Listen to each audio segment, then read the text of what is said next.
예배 너무나도 잘 오셨습니다. 하나님께서 오늘 예배 가운데 함께 하시고 큰 은혜 주실 줄 믿습니다. 우리 옆에 있는 성도님들과 함께 인사 좀 할까요? 주님의 이름으로 사랑합니다. 인사하겠습니다.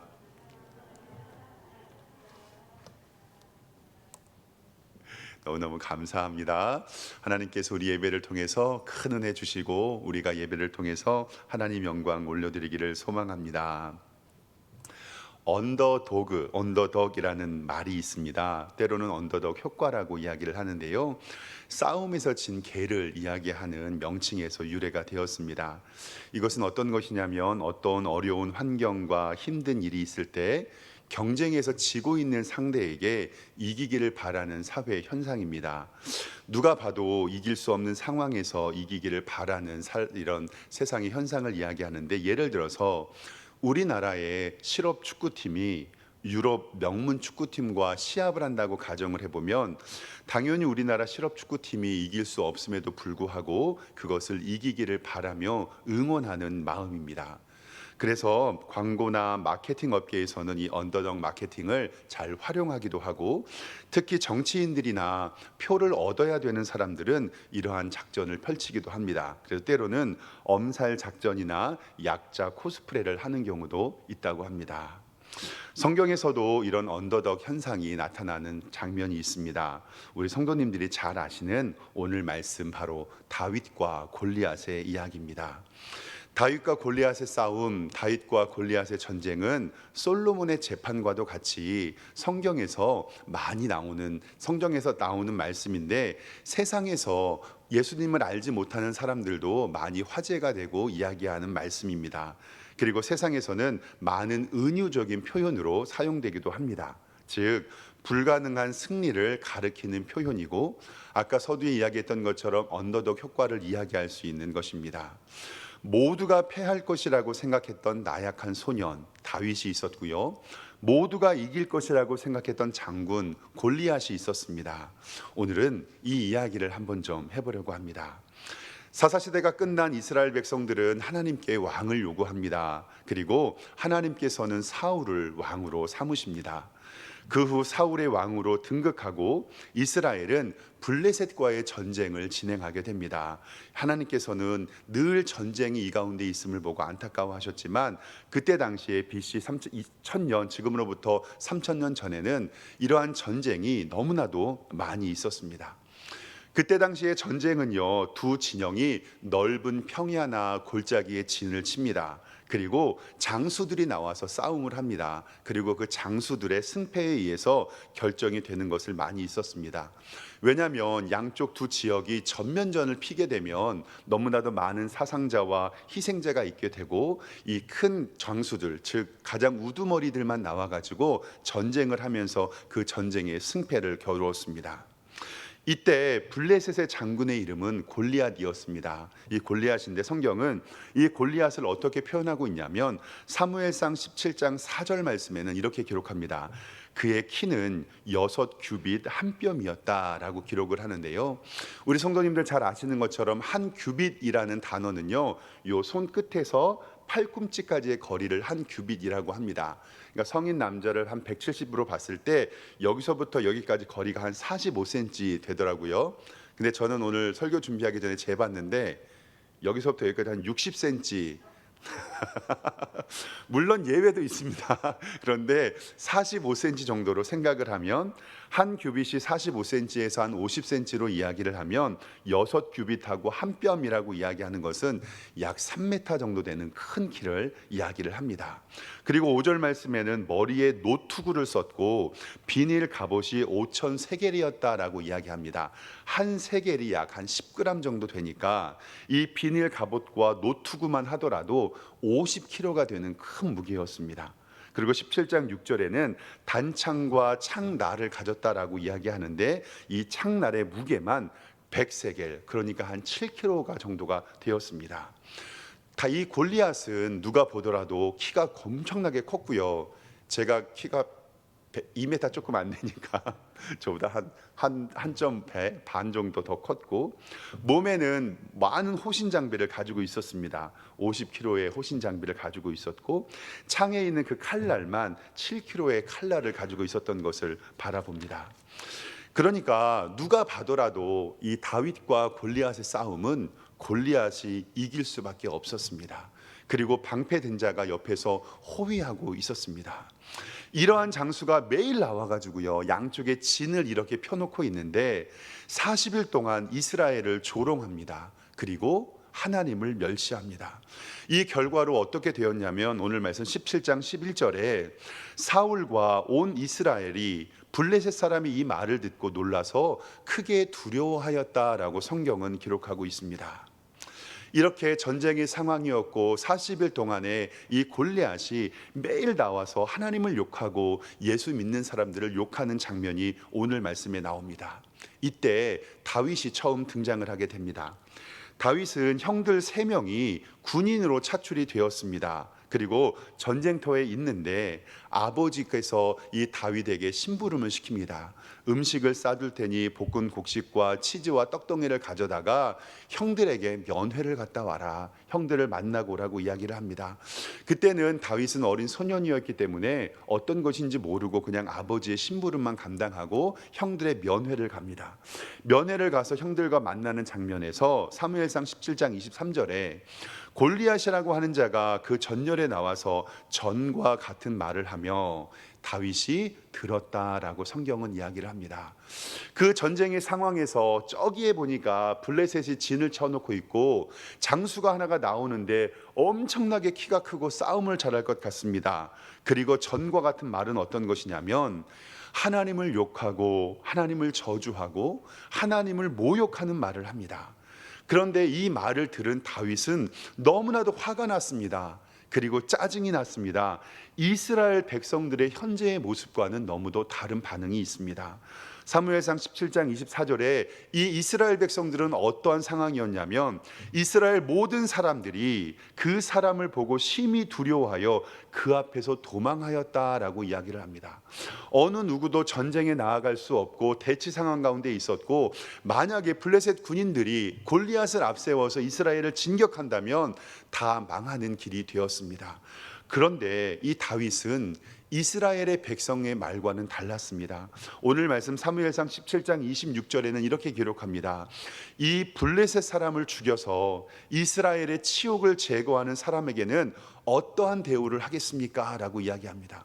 저기에 떠드는 저 골리앗을 향하여서 내가 저를 죽일 텐데 저를 죽이는 자에게는 어떠한 상이 있겠습니까? 라고 질문하는 것입니다. 그리고 뭐라고 이야기하냐면 이 할례받지 않는 블레셋 사람이 누구이기에 살아계신 하나님의 군대를 모욕하겠느냐라고 하나님의 이름을 자랑하고 저들을 무찌를 수 있다고 이야기를 합니다.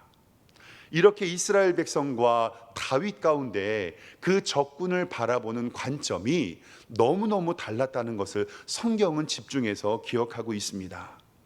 다윗이 이런 말을 하니 옆에 있던 형들이 그 다윗을 바라보면서 뭐라 합니다. 28절에 보면 야 이 교만한 놈아, 그리고 완악한 놈아, 너 전쟁 구경하러 왔으니까 그냥 구경하다가 그냥 돌아가. 전쟁은 네가 할 것이 아니다라고 이야기를 합니다. 그런데 다윗은 사울에게 전쟁에 나가려는 의사를 밝힙니다. 그런데 돌아오는 대답은 당연히 안 된다라고 이야기를 하죠. 그 이유는 17장 33절에 내가 가서 저 블레셋 사람들과 싸울 수 없다. 왜냐하면 너는 소년이고 그는 어려서부터 용사였기 때문이다라고 성경은 이야기합니다. 이것이 바로 다윗을 바라보는 세상의 관점이었습니다. 너는 이 전쟁에 참여할 수 없다. 너는 소년이고 그는 어려서부터 용사였다라고 철저하게 이분법적으로 구분을 합니다. 다윗은 자신이 전쟁에 나가겠다며, 그리고 목자로서 양을 지키며 사자와 곰도 죽였고 나를 해하려 하는 것들도 쳐 죽였으니 내가 전쟁에 나가겠다고 이야기를 합니다. 그런데 달리 방법이 없었던 사울 왕은 어쩔 수 없이 다윗을 출전시키게 됩니다. 출전시키면서도 조금 걱정은 되었습니다. 그래서 자신의 노투구와 갑옷을 입히고 자신의 칼을 가지고 가게 합니다. 근데 성경은 다윗이 그것에 익숙하지 않았다라고 기록을 하고 있습니다. 그리고 시험하여 걸어보니 이것을 감당하고는 전쟁에 나갈 수 없었던 것을 성경은 이야기를 합니다. 그래서 내가 입고 가지 않겠습니다라고 이야기를 합니다. 결국 손에 막대기를 가지고 매끄러운 돌 5개를 챙기고 물매를 가지고 나갑니다. 누가 보더라도 싸움이 되지 않는 전투입니다. 이것을 가지고 우리는 이길 수 없다고 이야기를 합니다. 그런데 우리 성도님들이 잘 아시는 것처럼 기적이 일어났습니다. 골리앗은 네피림의 후예인 아마도 거인족이로 예상이 됩니다. 키가 정말 크고 힘이 셉니다. 그리고 1대1 근거리 전투에서는 당할 자가 없는 사람이었습니다. 그런데 다윗은 1대1 근거리 근접전을 펼친 것이 아니라 멀리 떨어져 싸우기를 원하는 원거리 싸움을 했습니다. 왜냐하면 골리앗은 덩치가 크고 우둔했기 때문에 1대1 전쟁에서는 잘 싸울 수 있었지만 먼 원거리 전쟁, 그 다윗은 자기가 가지고 있는 물매를 통하여서 저격할 수 있는 힘이 있었기 때문에 그렇습니다. 골리앗은 방패든 사람을 앞세우고 전쟁터로 나아갑니다. 그래서 오늘 말씀 사무엘상 17장 41절에는 골리앗이 다윗에게로 점점 가까이 갔다라고 이야기를 합니다. 이것은 무엇이냐면 가까이 가서 다윗을 레슬링이나 유도처럼 이 사람을 들어서 죽여버리겠다라는 심산이었습니다. 그런데 근접전을 하길 원했던 이 사람이 가까이 오면서 욕을 하며 저주할 때 하나님을 욕하게 됩니다. 그러니 다윗이 찬스를 잡습니다. 어느 정도가 거리가 있었을 때 훈련된 물매를 가지고 나옵니다. 그리고 외칩니다. 어떻게 외쳤냐면 오늘 말씀 17장 45절에 이렇게 기록하고 있습니다. 너는 칼과 창과 단창으로 내게 나아오거니와 나는 만군의 여호와의 이름 곧 내가 모욕하는 이스라엘 군대의 하나님의 이름으로 내게 나아가노라. 아멘. 그리고 46절에 오늘 여호와께서 너를 내 손에 넘기셨다라고 하나님 앞에서 선포를 합니다. 47절에 여호와의 구원하심이 칼과 창에 있지 아니함을 이 무리에게 알게 하실 것이고 전쟁은 여호와께 속한 것이니 그가 너희를 우리 손에 넘기시겠다고 믿음의 고백을 다윗이 이야기를 합니다. 다윗은 믿음이 있었고 그리고 그 믿음을 감당할 실력이 그에게 있었습니다. 그리고 그는 절대적으로 하나님을 믿고 신뢰했습니다. 블레셋 사람이 다윗에게 가까이 오자 빨리 달리며 물매를 던집니다. 그것이 정확하게 이마를 맞고 땅에 엎드러지게 됩니다. 그래서 50절 말씀에는 이렇게 기록합니다. 다윗이 이같이 물매와 돌로 블레셋 사람을 이기고 그를 쳐 죽였으나 자기 손에는 칼이 없었더라. 이 말씀은 무엇이냐면 다윗이 전쟁에 이겼는데 자기 손에 칼을 들고 이긴 것이 아니라 이 전쟁은 하나님이 주신 승리라는 것을 정확히 우리에게 말씀 가운데서 이야기하는 장면임을 꼭 기억하시길 바랍니다. 사랑하는 성도 여러분, 오늘 말씀을 통해서 우리가 꼭 알아야 할 것은 무엇이냐면 성경은 철저하게 세상의 시각과 다윗의 시각을 구분하고 있다라는 사실입니다. 즉 세상에 바라보는 골리앗과 다윗이 바라보는 골리앗, 세상이 바라보는 전쟁과 하나님이 바라보는 전쟁이 다르다고 우리에게 분명히 말씀하고 있습니다. 여기에서 중요한 사무엘상의 중심 메시지는 뭐냐면 세상의 기준과 하나님의 기준은 다른데 세상의 기준은 눈에 보이는 것, 자랑할 만한 것, 의지할 만한 것, 신뢰할 만한 것, 그리고 세상이 바라볼 때 가치를 둘 만한 것에 집중하고 있다는 사실을 우리에게 말씀합니다. 그리고 이스라엘 백성들은 어떠냐면 골리앗을 보면서 놀라서 크게 두려워했습니다. 골리앗이 살아계신 하나님을 욕하고 조롱할 때 심히 두려워서 떠났고, 즉 세상의 기준으로만 골리앗을 바라봤던 것을 보게 됩니다. 다윗이 전쟁에 참여하자고 이야기했을 때 그의 형들도 세상의 기준으로 골리앗을 바라봤습니다. 야, 웃기지 마. 너는 전쟁에 구경하러 왔으니 전쟁만 보고 가. 야, 이 교만하고 완악한 자야, 시끄럽게 떠들지 말라라고 골리앗의 편에서 이야기를 합니다. 다윗이 전쟁에 참여하게 했을 때도 이 사울도 세상의 관점, 즉 세상의 기준으로만 골리앗을 바라봅니다. 너는 소년이고 골리앗은 다윗 장군이다. 세상의 기준으로 갑옷과 투구와 칼과 창을 줍니다. 다 이스라엘 백성들이 바라봤을 때 이스라엘 백성들도 그의 형들도 그리고 사울도 하나님의 관점으로 전쟁을 바라보는 것이 아니라 세상의 관점으로 자기의 눈에 보이는 것과 자랑할 만한 것과 의지할 만한 것과 신뢰할 만한 것과 그리고 세상에 가치 둘 만한 것들에 집중하고 하나님께서 바라보는 믿음의 눈으로 그에게를 바라보지 않는 것을 성경은 기록하고 있습니다. 그런데 하나님께서는 사무엘상 16장 7절 말씀을 통해서 분명히 이렇게 말씀하십니다. 그의 용모와 키를 보지 말라. 내가 이미 그를 버렸노라. 내가 보는 것은 사람과 같지 아니하니 사람은 외모를 보거니와 나 여호와는 중심을 보시느니라. 아멘. 성경은 정확하게 우리가 외모를 보고 가치 판단을 보이는 것에 하고 있다고 정확하게 기록합니다. 죄의 본성입니다. 눈에 보이는 것, 자랑할 만한 것, 의지할 만한 것, 신뢰할 만한 것, 세상에서 가치를 둘 만한 것을 우리는 바라본다고 성경은 분명히 이야기합니다. 사람은 외모를 보거니와 나 여호와는 중심을 보시느니라. 아멘. 사랑하는 성도 여러분, 그런데요, 세상의 기준과 하나님의 기준은 다릅니다. 그러면 사랑하는 우리 성도님들께 여쭈어 보겠습니다. 하나님의 기준과 세상의 기준이 다른데 하나님을 믿는 주님의 백성들은 하나님의 기준을 따라야 합니까? 세상의 기준을 따라야 합니까? 하나님의 기준을 따라야 합니다. 하나님을 믿는 성도가 하나님의 기준을 따르는 것은 당연합니다. 하나님은 힘들고 지쳐하고 있는 고린도 교회 성도들에게 이렇게 말씀합니다. 고린도후서 5장 7절의 말씀에 이는 우리가 믿음으로 행하고 믿음으로 보는 것으로 행하지 아니함이로다. 아멘. 힘들고 어려워 있는 고린도 교회에게 사도 바울은 편지를 하면서 고린도후서 5장 7절 말씀을 통해서 너희가 이렇게 힘들고 어려운 이유는 믿음으로 행하고 믿음으로 보지 않기 때문에 이러한 힘듦이 너희에게 있다라고 분명히 말씀합니다. 즉 하나님의 교회, 하나님의 백성은 믿음으로 봐야 하고 믿음으로 행동해야 함을 우리에게 분명히 알고 알려주시는 장면입니다. 즉 우리는 믿음으로 보지도 않았고 믿음으로 행동하지 않았기 때문에 우리에게 힘들고 어려운 삶이 이 자리에 있었다는 사실입니다.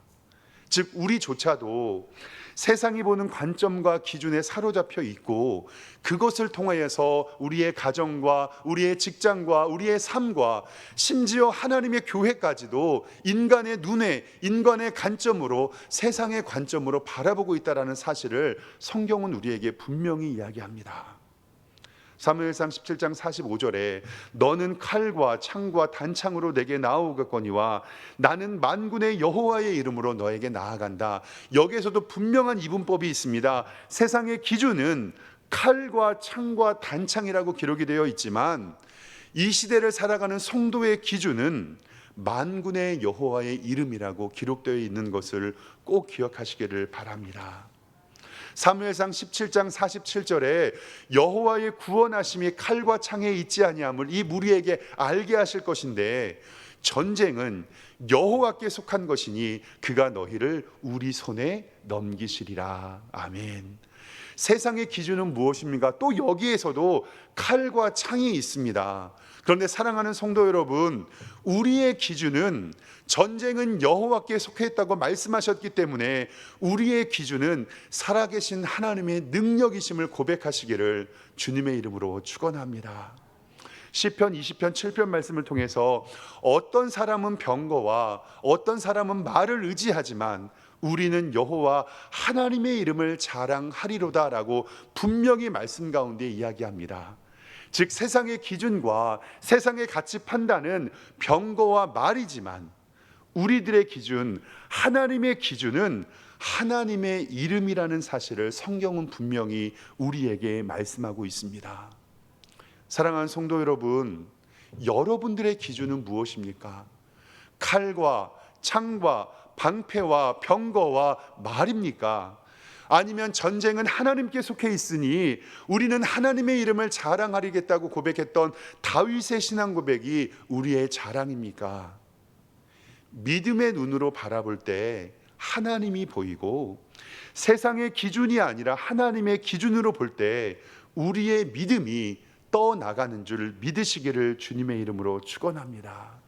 결국 우리가 믿음으로 바라보고 믿음으로 행하지 아니하기 때문에 우리의 삶이 세상의 기준으로 정철되어 있다라는 사실을 성경은 분명히 이야기합니다.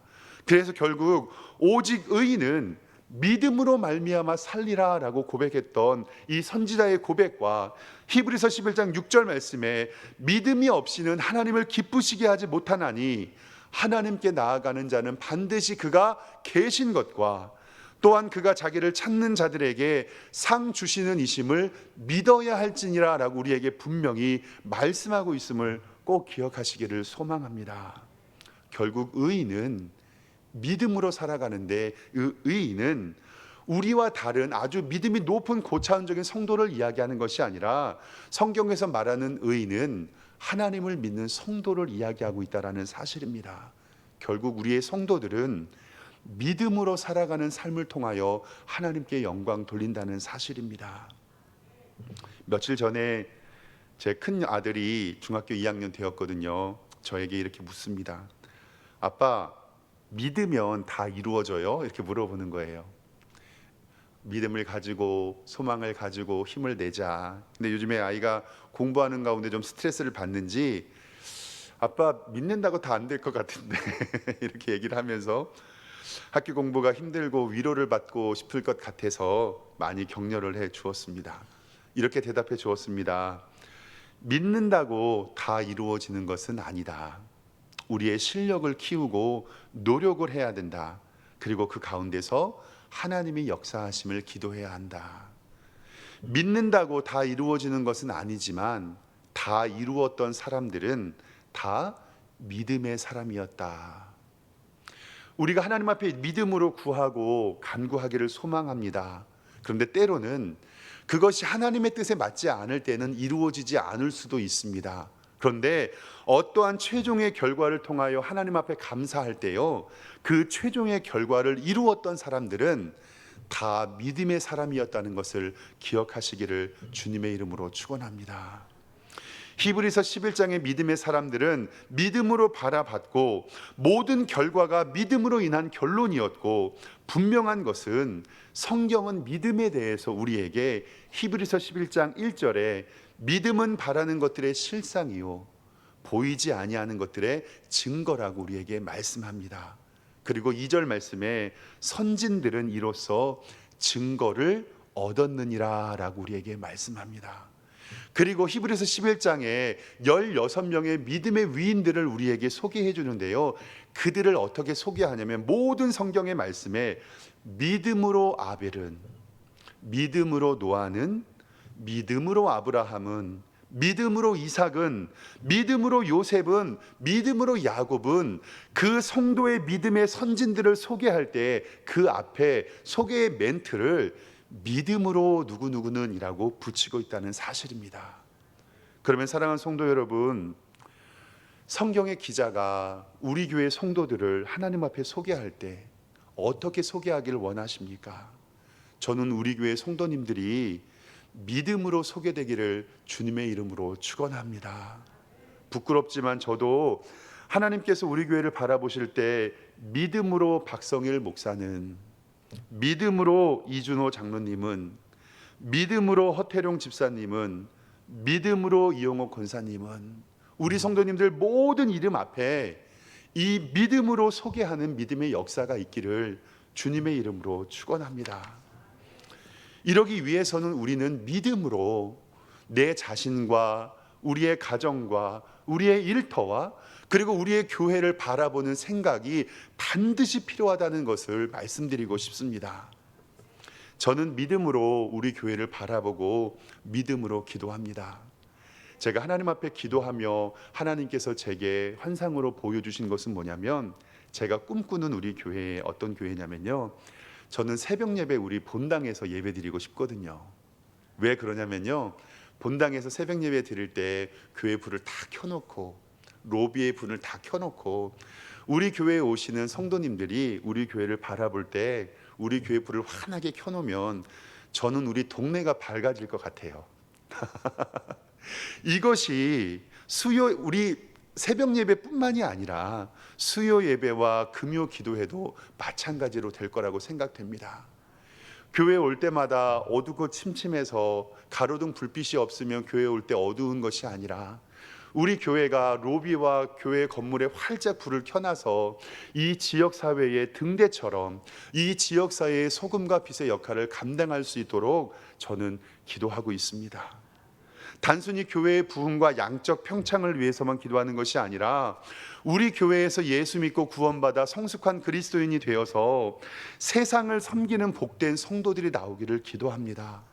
반석에서 샘이 솟아 하나님의 풍성한 은혜와 사랑을 누리며 영원히 목마르지 않는 교회가 우리 석샘교회가 되기를 주님의 이름으로 축원합니다. 저는 믿음으로 우리 성도님들의 가정을 바라봅니다. 먼저 우리 아빠들의 믿음이 든든하게 서서 가장의 제사장으로서 우리 자녀들을 위하여 기도하고 영적 리더십이 설 수 있도록 우리 아버지들을 위해서 집중적으로 기도하고 있습니다. 그리고 하나님께서 풍성한 은혜를 통해 건강 주시고 복 주셔서 물질과 재정의 복도 주시고 하나님께서 주시는 든든한 일을 감당하게 하여 주시고 풍성한 은혜를 통해서 우리 가정 돌보시기를 주님의 이름으로 축원합니다. 그리고 특별히 저는 믿음으로 우리 교회의 청년들과 우리 교회 자녀들을 위해서 기도합니다. 우리 자녀들 가운데 세상을 변화시킬 인재와 리더가 나오기를 소망하고, 그리고 하나님의 교회에 헌신자가 나올 것을 믿습니다. 저는 믿음으로 우리 교회 성도님들의 기업을 바라봅니다. 절대로 내가 감당하고 있는 이 기업이 조그만 구멍가게라고 생각하지 마십시오. 초라한 사업장이라고 생각하지 마십시오. 목사님 조그만 기업입니다라고 생각하지 마십시오. 하나님께서 부어주시면 지경을 넓혀주시고, 하나님의 은혜로 말미암아 하나님이 부어주시는 은혜로 그 기업과 그 하나님께서 주시는 사업이 하나님의 은혜로 넘치시기를 주님의 이름으로 축원합니다. 하나님이 주신 믿음으로 우리 교회와 우리의 가정과 우리의 기업과 우리의 삶을 기도하시기를 소망합니다.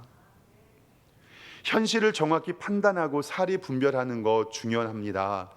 그리고 막연히 긍정적으로 소망을 꿈꾸자고 절대 이야기하는 것이 아닙니다. 하나님 앞에 믿고 의지하면서 구하면서 우리는 정말 열심히 노력해야 된다는 것이 이 밑바탕에 있습니다. 예수님께서 공생에서 제자들을 가르치실 때 사람들이 어마어마하게 몰려왔습니다. 마태복음 6장 33절에 보면 예수께서 나오사 큰 무리를 보시고 그 목자 없는 양 같음을 인하여 불쌍히 여기셨다라고 성경은 기록하고 있습니다. 그때 많은 사람들이 모였는데요, 저녁이 되어서 먹을 것이 없는데 남자들만 5천 명이 먹였다라고 5천 명이 모였다고 성경은 기록합니다. 이제 저녁이 되어서 예수님의 제자들이 예수님께 이렇게 이야기합니다. 예수님, 저녁이 되어서 이들을 먹여야 되는데 어떻게 할까요? 촌과 마을로 보내서 먹으라고 할까요? 그때 예수님께서 생뚱맞은 말씀을 합니다. 마가복음 6장 37절에 대답하여 이르시되 너희가 먹을 것을 주라 하고 말씀합니다. 너희가 먹을 것을 주라. 그런데 만약에 제자들이요, 믿음의 눈으로 보고 믿음의 눈으로 행하고 지금까지 예수님의 기적과 표적과 이적을 보았다면 이렇게 물어봐야 맞습니다. 주님, 어떻게 할까요? 말씀만 하옵소서, 제가 순종하겠습니다. 주의 종이 듣겠습니다라고 대답을 해야 되는데, 이 제자들의 대답은 예수님의 그 말씀을 믿음의 눈으로 바라보는 것이 아니라 현실의 눈으로 바라봅니다. 마가복음 6장 38절에 예수님, 여기에 있는 이 많은 사람들을 다 먹이라면요, 우리가 가서 200데나리오나 되는 떡을 사와야 됩니다. 한 데나리오는 노동자의 하루 품값입니다. 그러니까 지금 돈으로 이야기하면 한 돈 10만 원 되겠죠. 200데나리온의 값은 뭐냐면, 예수님, 이 사람들 다 먹이려면 2천만 원 정도의 돈이 필요한데 그 돈 어디서 구할까요? 예수님께서는 제자들을 훈련시키는 과정 가운데 있었습니다. 너희가 나와 함께하고 나를 하나님으로 믿었으면 내가 이제 너희와 함께 하신 일을 기대하고, 하나님 내가 어떻게 하겠습니까? 하나님 말씀만 하시면 내가 주의 종이 듣겠습니다라고 고백을 해야 될 텐데, 예수님 얘네들 먹이려면 200데나리온 드는데요. 사랑하는 성도 여러분, 하나님께서 그들을 통해서 웃으시면서 아무 말씀 안 하시고 오병이어의 기적을 통해서 물고기 2마리와 보리떡 5개로 5,000명을 먹이는 기적을 우리에게 베풀어 주신 줄 믿습니다.